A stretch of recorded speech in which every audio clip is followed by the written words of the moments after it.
guys, and welcome to today's video. Please excuse the mess of my hair. This is the extent to which I could throw myself together to get this video filmed for you guys. I also have baby girl wrapped up on me because, again, this is like the only way that I would be able to get this video filmed for you guys was if I wore her. So if I'm bouncing a lot, you hear some padding, you hear some noises, that is just baby girl. I'm trying to get her to nap, which we will get into this whole situation when I get into the bulk of today's video. But as you guys saw earlier in the video, I did go ahead and take baby girl to her 1 month appointment the other day. And so today's video is going to be a quick little 1 month update on baby girl, as well as a quick little 1 month postpartum update on myself. I believe I did a combo postpartum update and 1 month update when I filmed this same exact video for the boys. So I figured, hey, careful with the light. I figured I would do the same for baby girl. I also have the boys in the room with me, and they didn't start camp until Monday, and I was going to push this video even further into next week, but I had not uploaded this entire week, and I'm really still trying to get at least one video up for you guys. So yes, baby. Say Me? Yeah.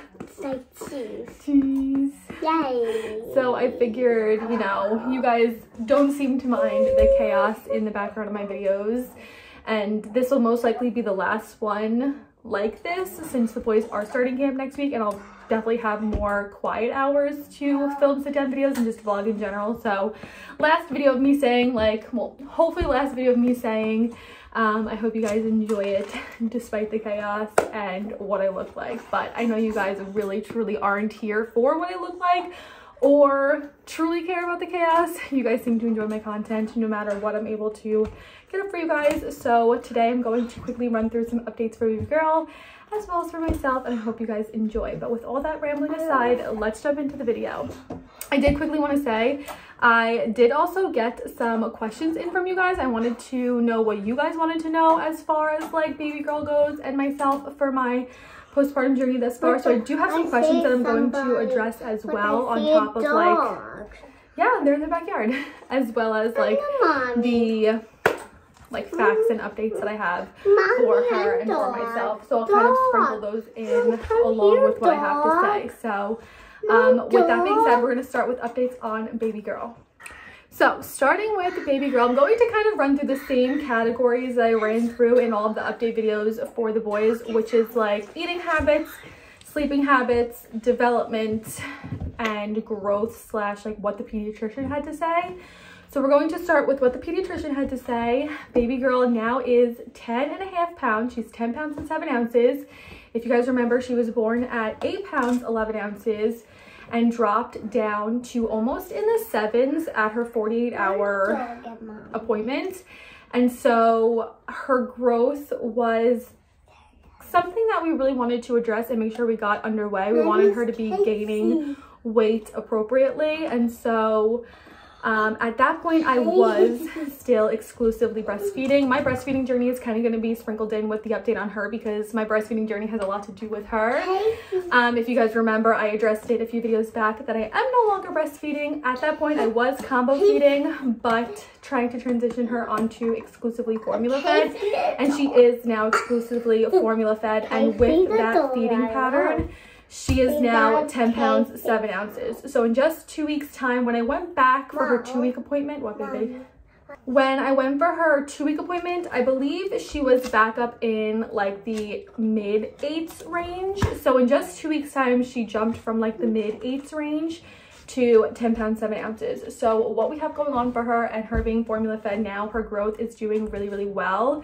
She is exclusively drinking the By Heart formula, which I quickly touched on in a video here, but I did an entire TikTok on it. It is a formula that is supposed to be as close to mother's breast milk as a formula could be. It is a whole milk formula. It is organic. It has a patented protein blend that does make it as close to human breast milk as it can be. And she did really great with the transition to that. She did really well with the transition to that. Even when I was exclusively breastfeeding and then I started the whole combo feeding thing, I think because it is as close to breast milk as a formula could be, it was really gentle on her tummy. She didn't have any aversions to it or any belly issues, and she transitioned to that really well.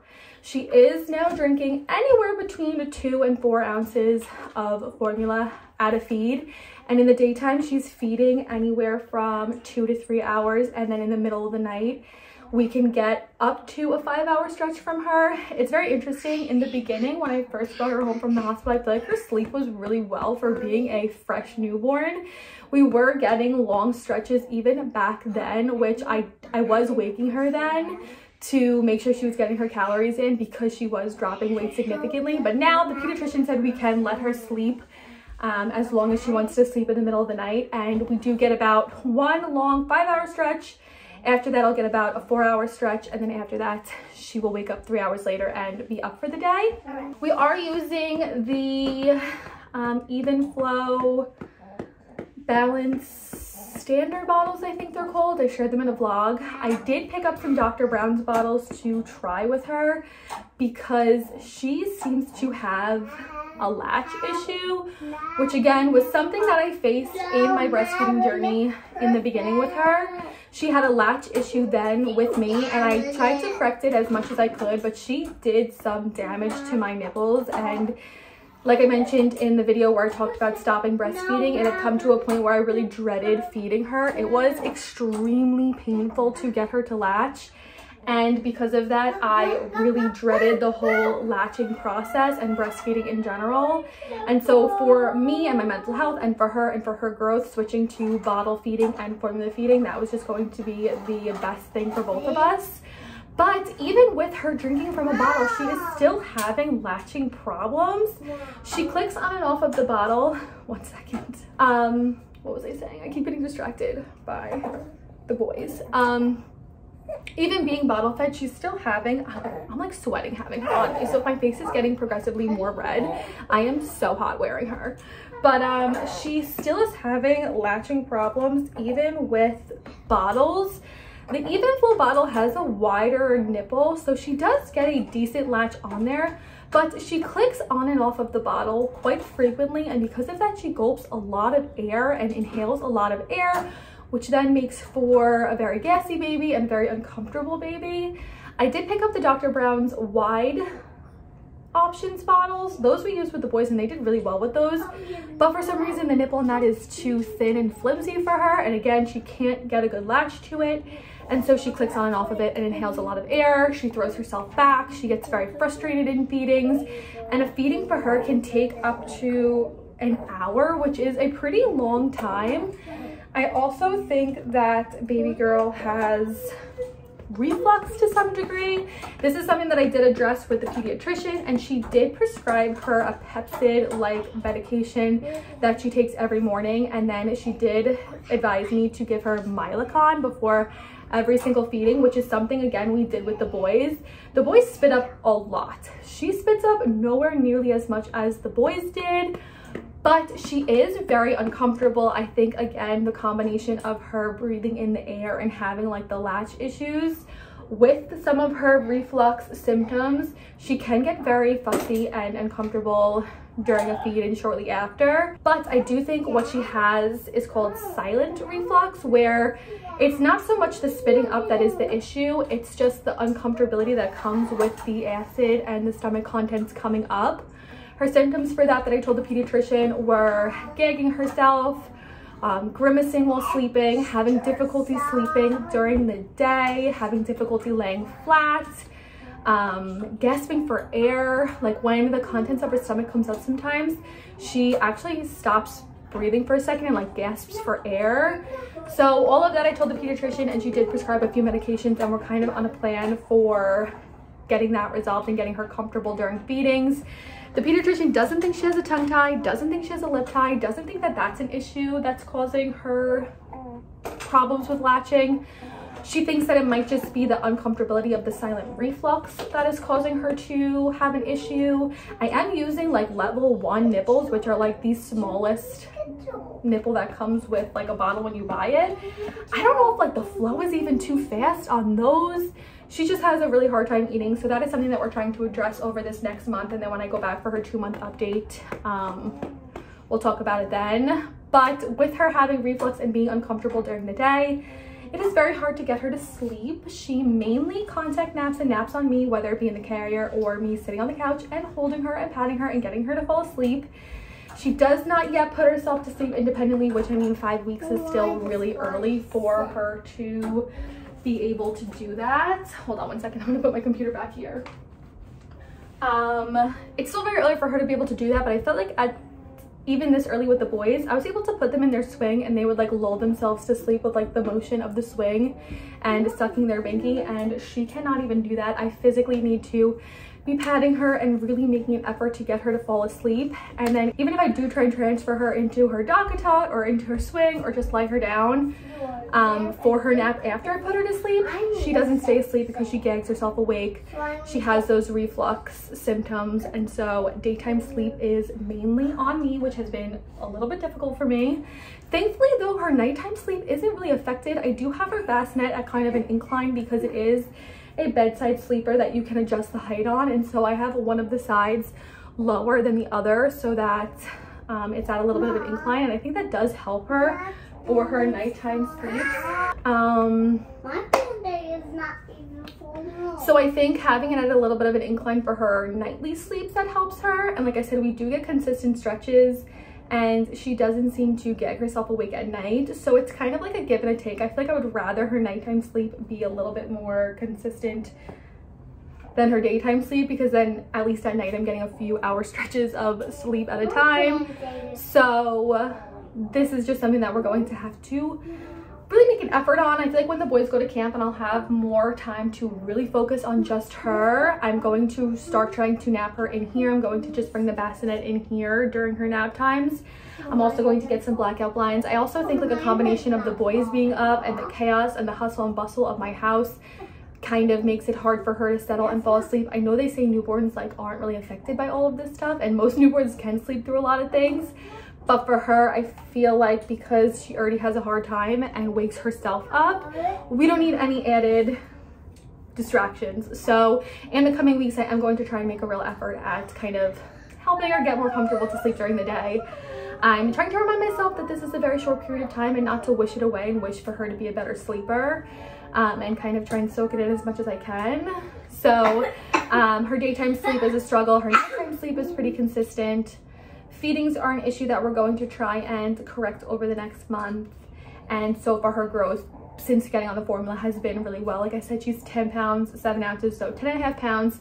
She's grown an inch, so she's 22 and a half inches long. And I think she's in like the 90th percentile for all of like her growth and her size. She is a big baby, which when the boys were this size, they were like 3 months old. So they had some substance to them and could kind of control their bodies.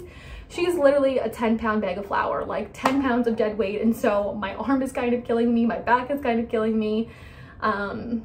It's just been very different having like a bigger baby than the boys. Also, I have to remind myself, when they were 1 month old, they were technically fresh out of the womb because they were born 4 weeks premature. And so at the 1 month mark, they obviously were sleeping better than she was, because in their development, they were like fresh out of the womb babies. I have to like remind myself that, because I do try and compare her to them a lot, but every baby is different and I need to remind myself of that so that I don't play the comparison game even with my own kids.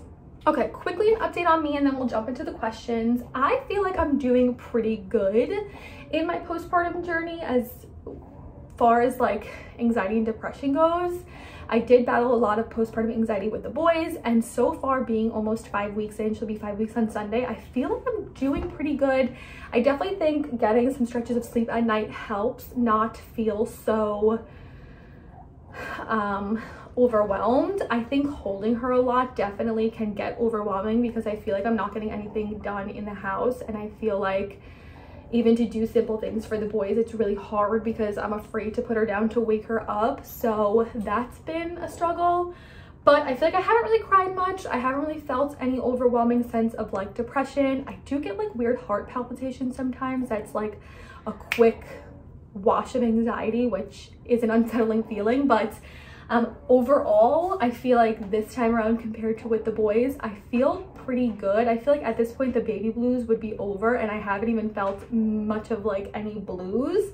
I think the hardest thing for me again was making the decision to stop breastfeeding, because that was a very hard decision for me to make. And so once I got over that and really leaned into our bottle formula feeding journey, I'm not like upset or sad about it at all. I think it was the best decision for her and for myself. So mentally, I'm doing really good. Physically, by week 1 or 2, I thought I was having some issues healing down there. I thought I was maybe having some sort of prolapse because she was a big baby and I had to push pretty hard and it felt very uncomfortable internally, but that has since resolved itself and I feel pretty good down there. Quick TMI, hemorrhoids. I got hemorrhoids pushing her out. I still have those and they're very uncomfortable when I go to the bathroom. So that is something I'm going to bring to my OB's attention at my 6-week appointment. I feel like maybe I'll dive more into my healing and everything at my 6-week appointment. Did I say 16 weeks? At my 6-week appointment. I feel like maybe I'll do a more in-depth postpartum healing video after my 6-week appointment because this video is already getting pretty long and chatty. So if you guys want a more in-depth postpartum healing journey video, I could do that after my 6-week appointment. But so far, physically, I'm feeling really good. Mentally, I'm feeling really good.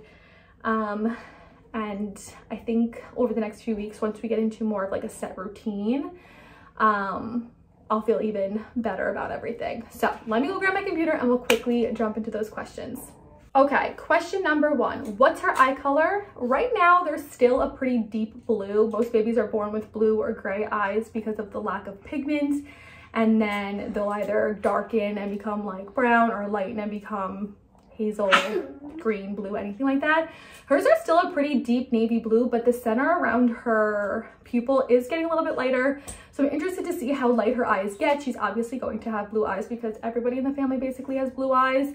But I'm interested to see how light they're going to get. They are starting to lighten, but right now they're still like a pretty deep navy blue. Next question, has she been sleep trained yet? No, they really say that developmentally babies can't grasp sleep training until like 6 months old. And I think that's when we did the cry it out method with them. But I believe at around 8 weeks with them, I started to really follow the Taking Care of Babies sleep training guide. And that's not really sleep training. It's more like helping your baby implement good sleep habits. And that's what I'm going to start with her once the boys start camp. And that really helps them learn how to fall asleep independently and just lay a good sleep foundation for if and when you need to do like formal sleep training. So she has not been sleep trained yet, but I do plan on doing that. I am a proponent of sleep training to any degree. We did cry it out with the boys and I feel like it was the best thing that we could have done because they are amazing sleepers. And so I am planning on doing that with her if and when I need to do it with her. Next question, this one's for me. How is my postpartum bleeding? I pretty much stopped around 2.5 weeks. I honestly thought I got my period already the other day because I did randomly start bleeding, but that only lasted about 24 to 36 hours and then it went away. So I definitely did not start my first postpartum cycle, and I'm not bleeding anymore as of right now. So it only lasted about 2.5 weeks for me. Question about her weight. She has gained. She is now almost 2 pounds up from her birth weight. Somebody said, are you monitoring your mental health for postpartum depression and anxiety this time around? And yes, I am, because it hit me like a train with the boys and I had a hard time accepting that maybe that's what I was facing, and it definitely was what I was facing. So I am definitely being very mindful, but like I said, I feel really good right now. So hopefully we stay on that path. Somebody asked, how many contact naps does she take with you a day? And basically almost every single nap either starts or ends as a contact nap. So 5+ naps a day are on me right now. I am trying, like I am giving it a valiant effort. Yesterday she was able to fall asleep twice in her swing by herself, but the naps did end on me to make sure that it was like a long enough nap for like to make it to her next feeding. So that I felt like was a win. This morning I tried to get her to fall asleep in her swing and she got very overtired and very frustrated, so that was not a win. But I am trying to get her to fall asleep on her own and trying to get her used to being put down. But most of her naps to some degree are on me, and she does at least 1 to 2 carrier naps a day. During the week when I have to cook dinner for Harris and the kids and I do throw her on for that nap because then it's a guarantee that she's going to sleep and I have free motion of my hands to cook dinner and feed the boys. Next question, has your daughter's facial reflexes made her smile? She smiles mainly in her active sleep. She's yet to smile like consciously at me. Maybe 1 or 2 times I thought maybe, but a lot of her smiling is mainly done in her active sleep. Next question, any weird postpartum symptoms? Not really weird, but I think the worst one is the sweats. I get postpartum sweats in the middle of the night, which suck. I'm already a hot sleeper to begin with, and so I get very sweaty in the middle of the night. But other than that, I haven't really had any weird postpartum symptoms. I think the worst one is just the sweating and the hot flashes from like your hormones still shifting. Next question, what's so challenging about a newborn baby girl? And I would say the most challenging thing is her reflux and getting over that, her difficulty eating, and all of that combining into her just wanting to sleep on me. I feel like she's as demanding attention wise and like care wise as the both of them were combined. She's a very needy, clingy Velcro baby, so that is like the most difficult thing, considering I do have 2 other kids that I have to take care of and a house I have to take care of and cooking I have to do. It's very hard to juggle all of that with always having to hold her, so that is like the hardest thing, physically because she's heavy, and mentally because I want to be able to clean my house and do things, but I do need to remind myself to slow down and enjoy it. Next question, how do you manage your time and energy between mom and YouTube, being a mom and YouTube? And honestly, I feel like I'm struggling with this time around. I feel like even with the boys, after I had them, I didn't really upload very frequently the first few months. I feel like this time I have a real lack of motivation to film, and again, I think that has to do with me always having to hold her. I feel like I am overwhelmed at the thought of filming sometimes because I don't know how I'm going to get it done with her and how unpredictable her schedule is, but I feel like this is like the best solution, especially for this video. I really wanted to be able to have a moment to stand and talk to you guys. I feel like in a vlog, it's a little bit easier to just take like random clips throughout the day when she is down and sleeping, but I'm having a little bit of a hard time juggling everything, but I hope once the boys get into camp and I kind of work on her schedule and her routine that I'll get back into having a drive to film videos. Guys, I feel like I look so sweaty and so ugly in this video. Another really bad postpartum symptom is that you feel really crappy about yourself. I feel really ugly and I feel really like sweaty, ugly, blah, blah, especially in like my body. I have dropped quite a bit of weight and I think I'm only like 13 pounds away from my pre-pregnancy weight, but my belly is still really soft and I just feel very blah about myself. So that's another like postpartum symptom that sucks. Transition from 2 to 3 kids. I think I'm going to address this in a different video because I could talk a lot about that and this video is already pretty long. But I will say I think the hardest transition so far has been the boys because they're still very, like, they just have a lot of energy and I don't, so that's been really hard to deal with. Again, someone asked hardest part so far about having 3 children. I think I'm going to address this maybe in my next vlog. I'll sit for a few minutes and chat about that. Postpartum diet, ways to increase breast milk. Don't ask me because I quit while I was ahead and never really had to deal with like a dip in my supply that I needed to bring back up, but I think they say a lot of hydration is key and always eating in a caloric like surplus. You never want to get into a caloric deficit. You definitely want to be eating a lot of protein and high calorie foods to make sure your body can produce breast milk. Next question, last question actually, how are you feeling about your birth experience at this point? And again, I really enjoyed my birth experience, even 48 hours out of it.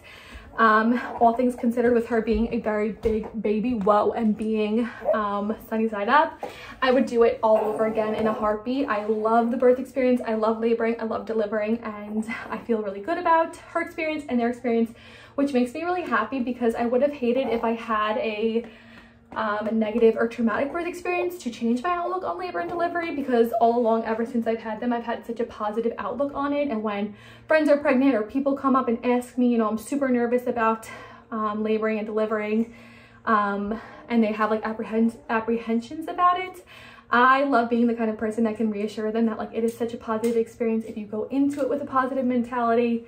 And so I feel really good about her labor and delivery even a month out. So, rambled a lot, dripping sweat. She is so sweaty and hot on me. Look how red she is. Whoa. I need to get her out of this and cool her off. So I hope you guys enjoyed hearing some updates on Baby Girl and myself. If I did not touch on anything that you guys want to know, especially like postpartum wise for me. I think I'm going to go more into detail at my 6-week appointment, after my 6-week appointment.